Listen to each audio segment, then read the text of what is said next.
everyone, I'm Kathryn and today we're talking about the metric system. If you guys happen to be new, I'm American, and in America we don't use the metric system.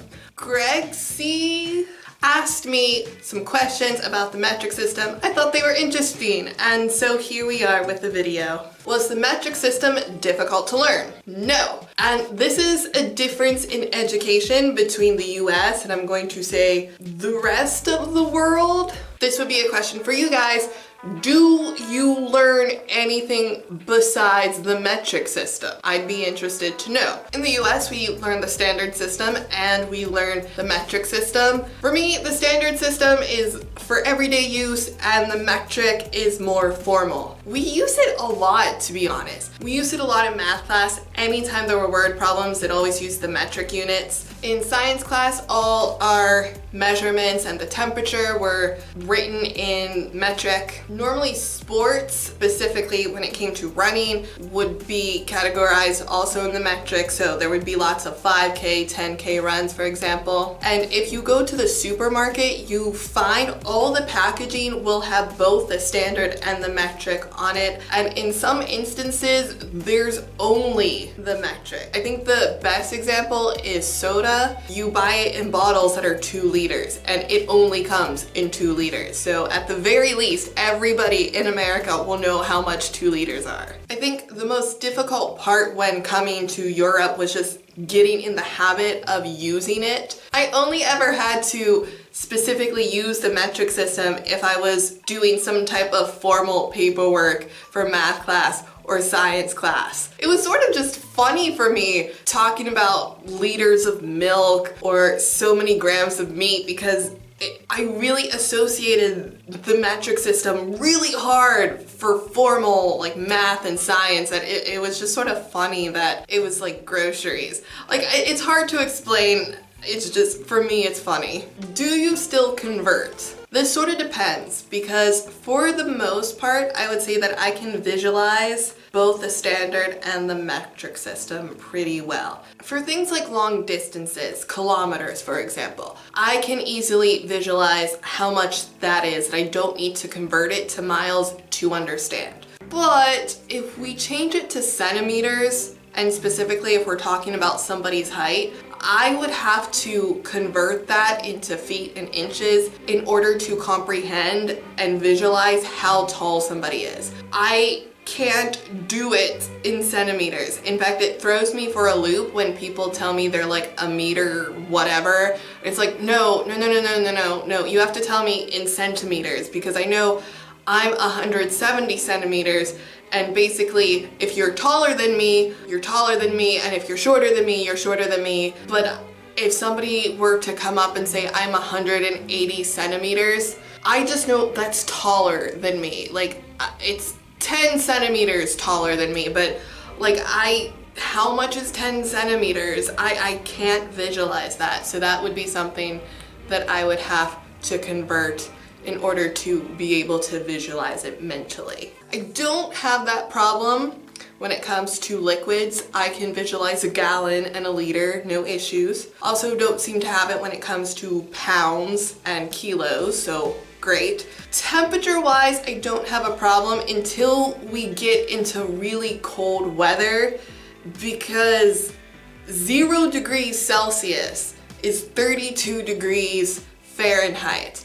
And the problem is that, at least in the US, we go down to like 0 degrees Fahrenheit, and that's just cold. And I have no idea how much that is in Celsius, because it's very rare for it to go down that far down below 0. I think the coldest I've ever experienced in Belgium is like -1, -2 degrees Celsius, which isn't that cold because it's still like 30s or 20s. Do you have a preference?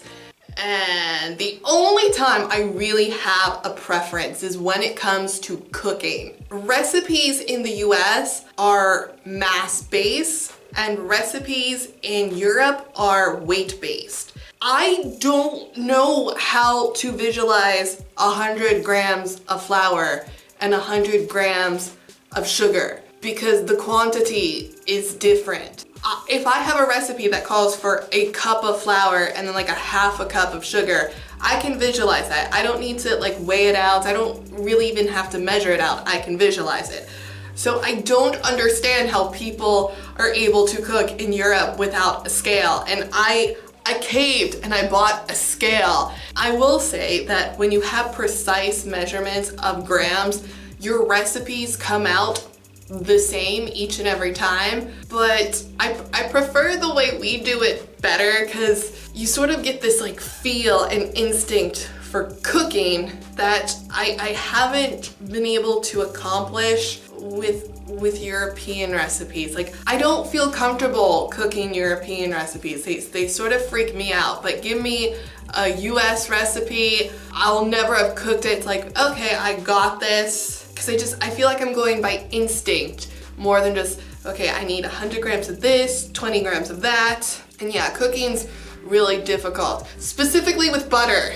I don't know who decided the measurements of butter, but in Europe, you can get 500 grams. In the US, you get a thing that has 4 sticks of butter.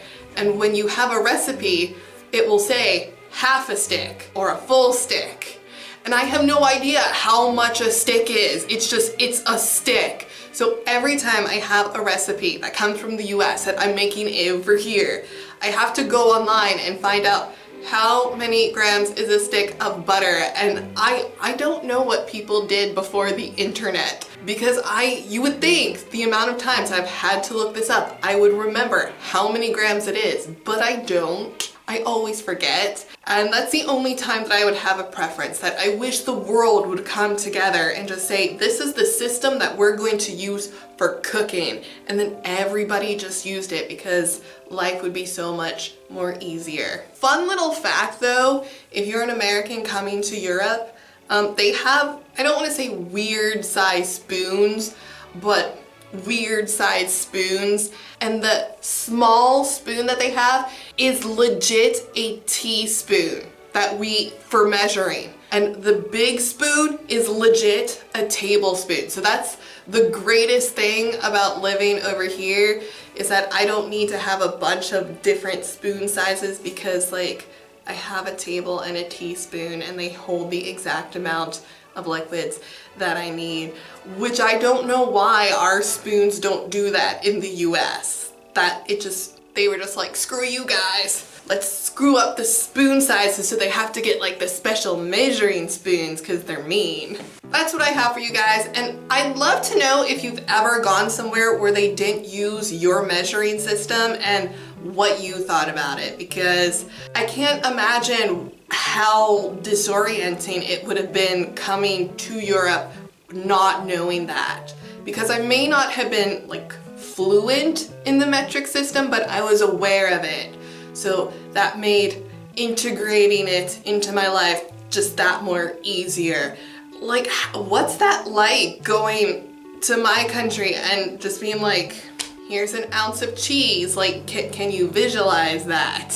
I don't know. I'd love to hear from you guys, because I think this is a really interesting topic. And I want to thank Greg C for the awesome questions. Just thank you. So if any of you have any questions that you'd like to ask, leave them in the comments below. Of course, share your opinions. I love hearing from you. And if you like this video, be sure to give it a thumbs up or a thumbs down. The algorithm doesn't care as long as you interact with my video. And if you'd like to support this channel, be sure to share it with your friends, family, and strangers on the internet, because that helps me a lot. All my social links have been left in the description below for your convenience. I'm on Twitter, Facebook, and I keep a blog where I continue the conversation, so be sure to check that all out. And I will see you guys in the next video.